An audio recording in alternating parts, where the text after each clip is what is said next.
ஃபியூச்சர்ல நம்ம உலகத்துல என்னெல்லாம் நடக்கும்ன்றத ஒரு சின்ன ப்ரெடிக்ஷன் பார்க்கலாமா?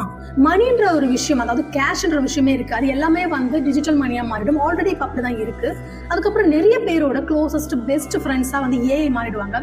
இப்போ ஆல்ரெடி நடந்துட்டு தான் இருக்குன்னு நினைக்கிறேன். ஸோ ஃபியூச்சர்ல வந்து நிறைய பெஸ்ட் ஃப்ரெண்ட்ஸ் வந்து ஏஐயா தான் இருப்பாங்க.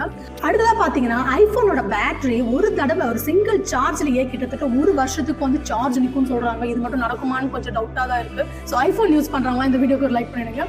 அடுத்ததா மோஸ்ட் ஆஃப் த ஹியூமன் செய்யற ஒர்க்ஸ் எல்லாமே எல்லா வேலையுமே வந்து இந்த ஏஐ செய்ய ஆரம்பிச்சிடும். மனுஷங்களுக்கு வேலை இருக்காதுன்றத வந்து சொல்றாங்க. அவ்வளவுதான்.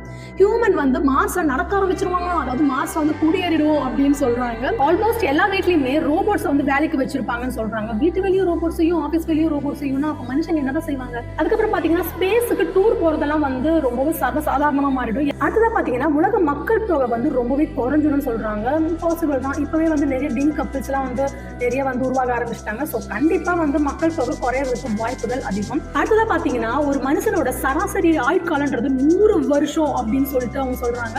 ஃபியூச்சர்ல இதெல்லாம் நடந்தா சந்தோஷம் தான், பட் எங்கேயோ ஏதோ இருக்குது. ஸோ இதை தவிர வேற என்னெல்லாம் நடக்கும் அப்படின்னு நீங்க நினைக்கிறீங்களோ அதையும் கமெண்ட் பண்ணுங்க.